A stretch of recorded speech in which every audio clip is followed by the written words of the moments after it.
Samuel Little was a career criminal who had spent his life in and out of jail. At the young age of 13, he was already stealing and breaking into homes. As he matured, he developed a strange obsession with strangling women, and he ultimately gave in to his urges. In 2014, at the age of 74, he was arrested after DNA connected him to the murders of 3 women who were killed in the 80s. But his confessions will reveal an even higher total, a much higher total. Welcome to History's Biggest Villains.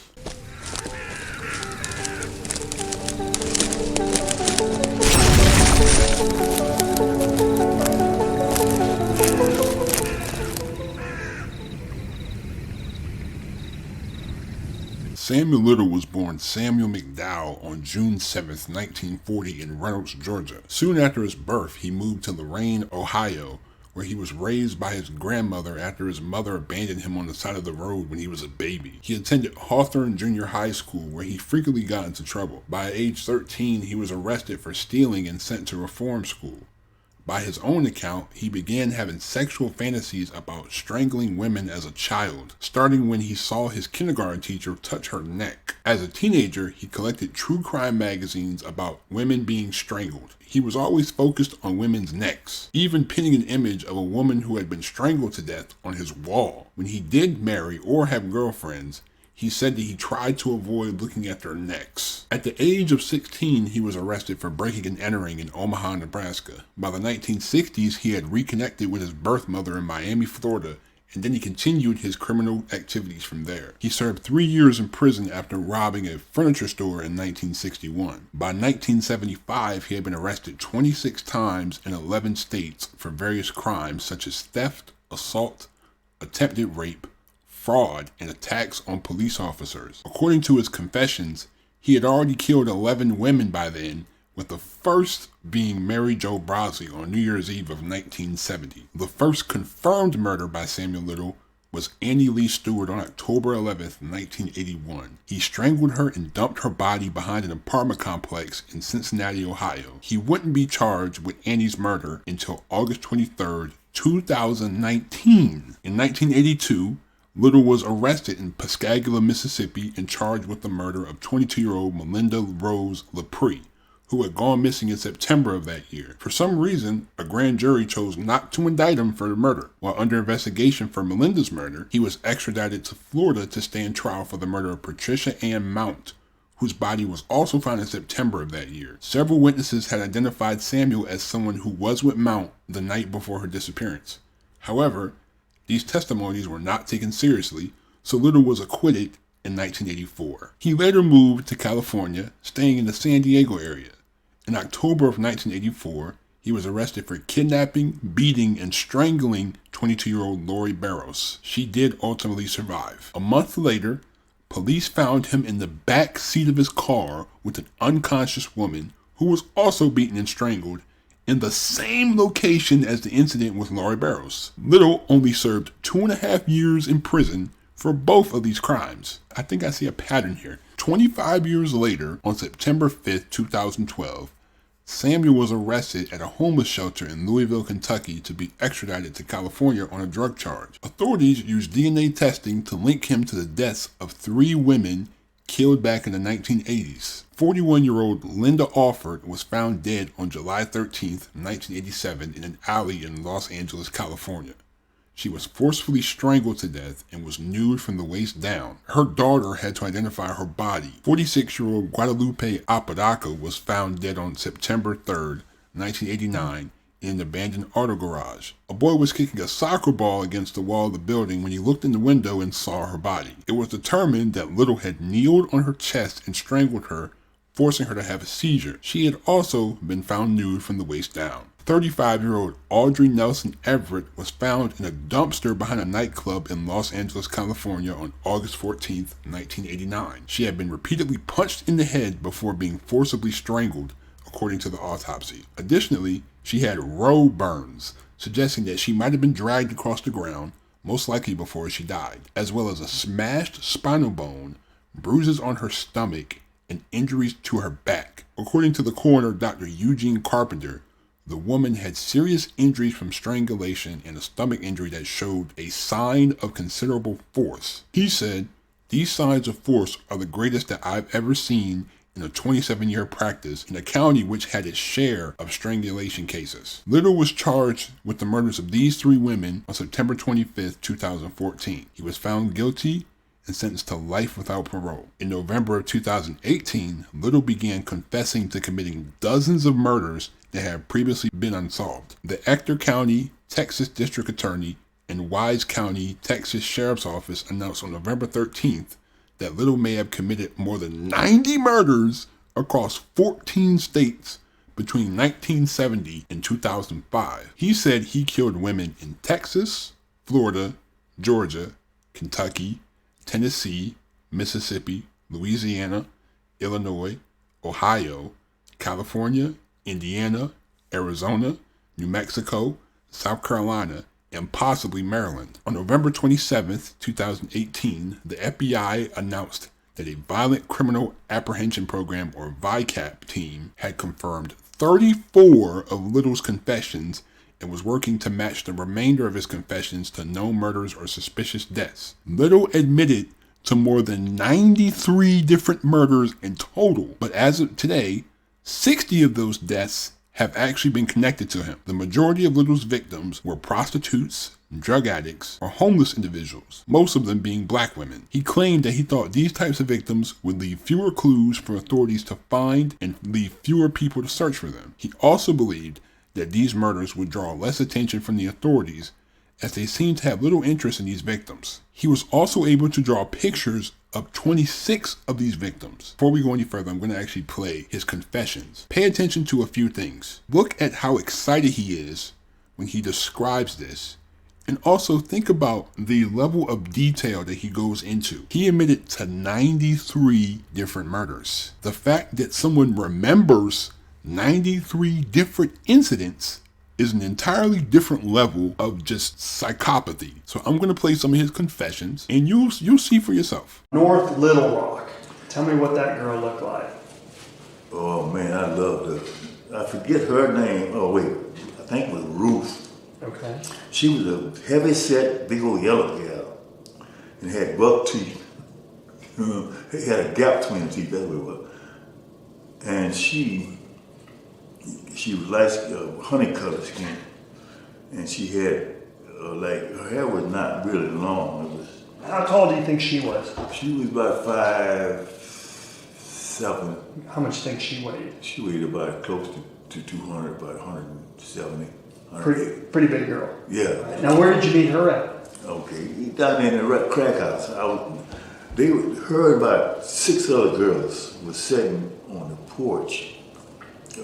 Do some crack in there. I stopped to go in there. I seen a girl, that's why I stopped. We stayed together 2 days or more. I think about 3 days. We was going shoplifting. We went to Sears. We went to Kroger's, and that's where I got busted. Mm-hmm. They took me to jail, and she went and stayed in the car. And the manager of Kroger's, I guess he got tired of her laying on his property in that car. He called the station where I was at in North Arkansas to drop the charges. Mm-hmm. So he can come down and get this gal and car out of here. They cut me loose. So we was headed toward with that place where Walmart's original store bent. I whooped off the road and back into that little woods. It was a cornfield back there. I pulled through it, and on the other side of the cornfield was a trash pile. I parked the car facing out where I could see anybody coming in. So I pulled her out of the car. She's too big for me to carry her. So I just pulled her out of the car and laid on that trash that was lit there. So was it like a cornstalk pile, or was it? Yeah, a bunch of corn stalks. What could you see from there? I could see the highway, mm-hmm. And in the woods is that way. But it's right outside of Little Rock. I was about 10 miles from it. From North Little Rock, you think 10 miles? Yeah, it was about 10 miles. Okay. Hey, tell me about Northern Kentucky, the girl that you met in Columbus. So you meet this girl, I guess you're at a strip bar downtown Columbus. I went on my car, and this white girl come out behind the building. And I'm in my trunk. She walked over to me, say, come on, y'all, can you take me to Miami? Describe this girl to me. Is she white, black? What's she look like? She was white, blonde hair, dishwater blonde, they go.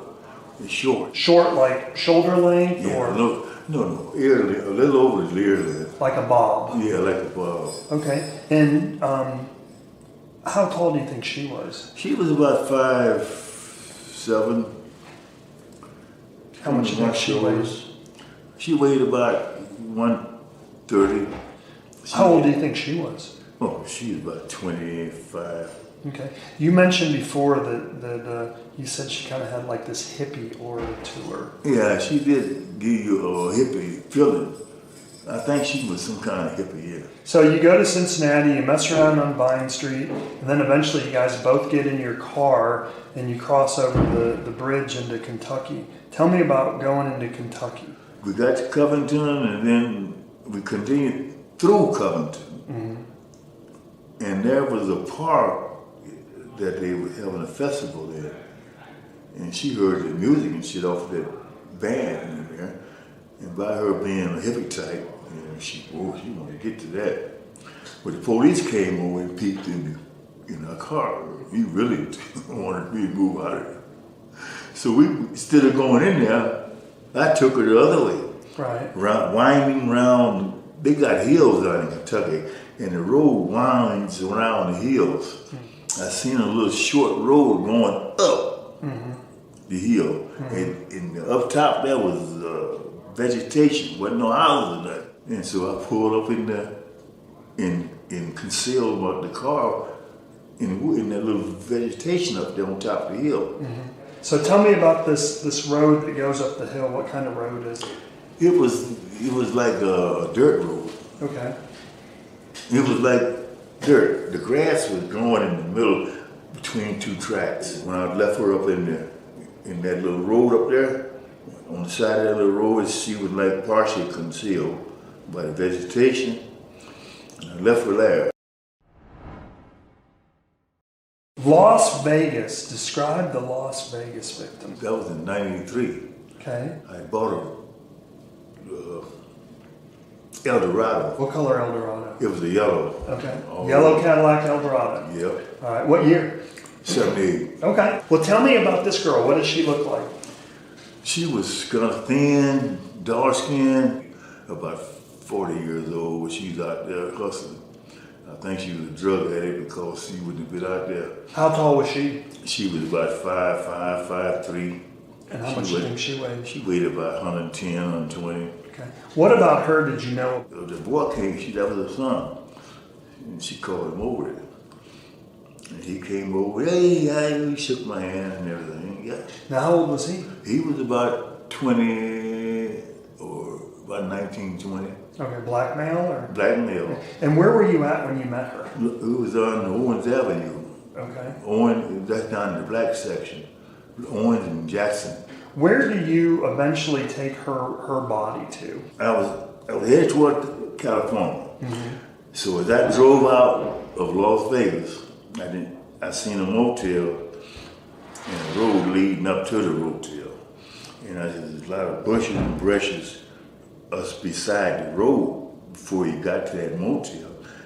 That's where I pulled up her body out and rolled it down there.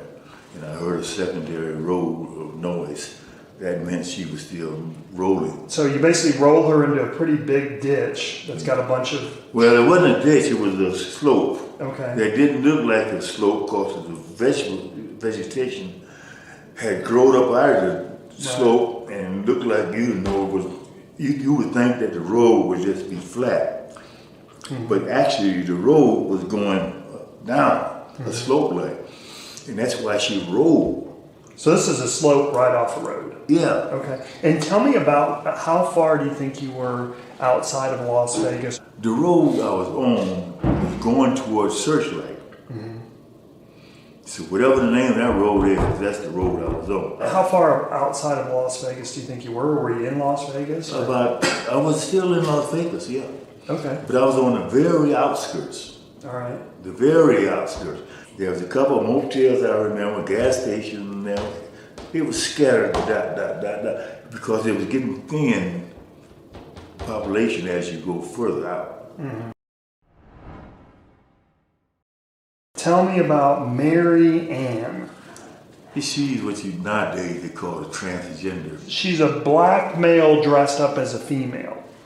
Okay. How tall is she? Mary Ann's about 5'7", 5'6". She weighed about 135. Okay. Maybe 140. And how old do you think she was? But she was 19. Okay. And where was she from? No, Miami, down in Liberty City. Okay. And did she, you'd mentioned before she had a boyfriend, or she talked about a boyfriend? Named Wes. Wes? Yeah. And tell me about where you met her at. I seen her down at the Guar on 17th Avenue, and she had on a short cream miniskirt. Cream and red. So then this opportunity popped up. Take her to the store. Right. Instead of me bringing her back to the apartment, I went down 27th Street. That's going down to Fort Lauderdale, called the Alligator Alley. It runs into the Alligator Alley. Right. But the further out you get, the further you get out of Miami. Right. And you got vegetation in there. Now, how far outside of Miami do you think you were?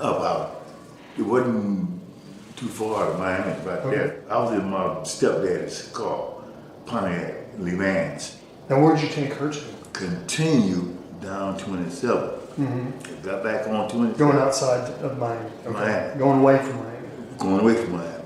We got down past the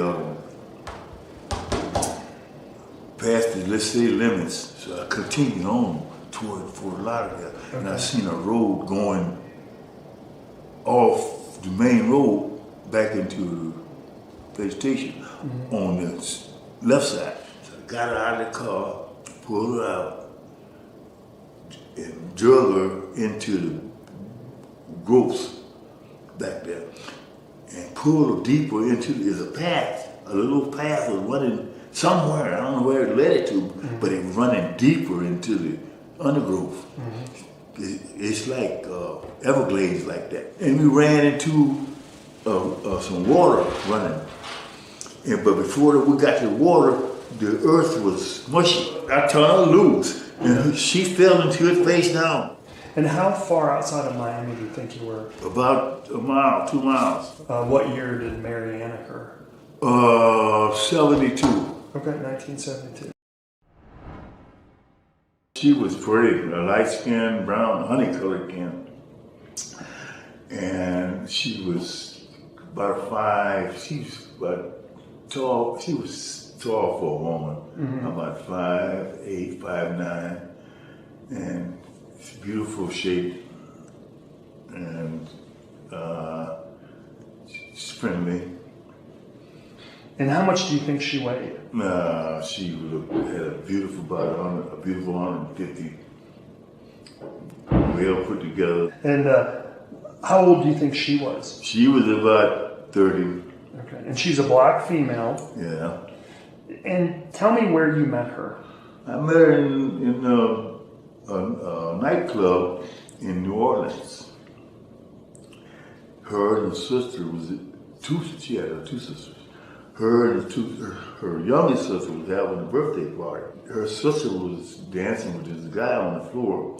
And when I come in, the girl that I was with offered to dance with me. And while we were dancing, she says, you want to go riding after this party's over?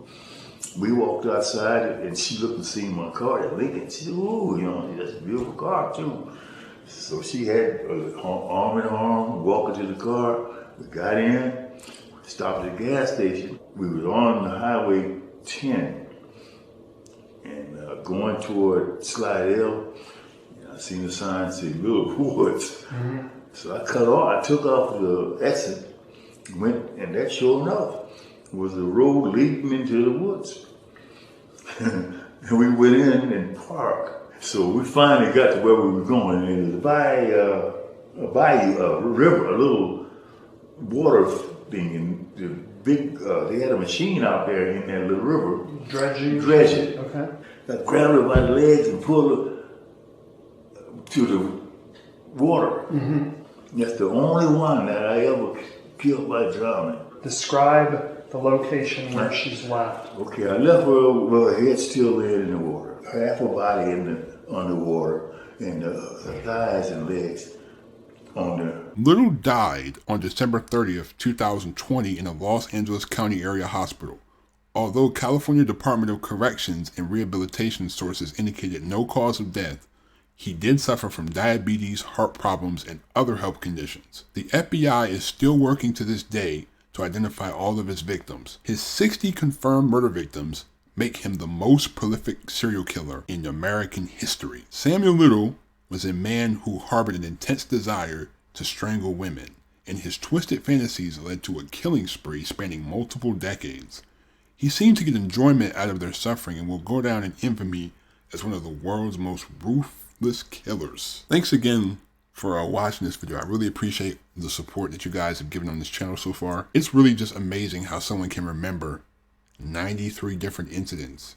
And I hear people say that he's exaggerating, but when you claim to have killed 93 people and so far the police have proved 2/3 of your total is correct, that leaves a little bit of more doubt in the he was making it up theory. The fact that he's excited about describing these. He's always wanted to tell someone about what he's doing. Like, this is a release of energy. This is an emotion. This is like a high for him. He's getting off on this because of all these fantasies that he's had, because this is something that's sexual for him as well, not just he wants to do it. This is a sexual gratification thing for him. So he's obviously getting off on telling people what he did to all those women. But again, thank you for watching. If you enjoyed this video, hit that subscribe button. Don't forget to turn on my post notifications. Thank you. I'm out. Peace.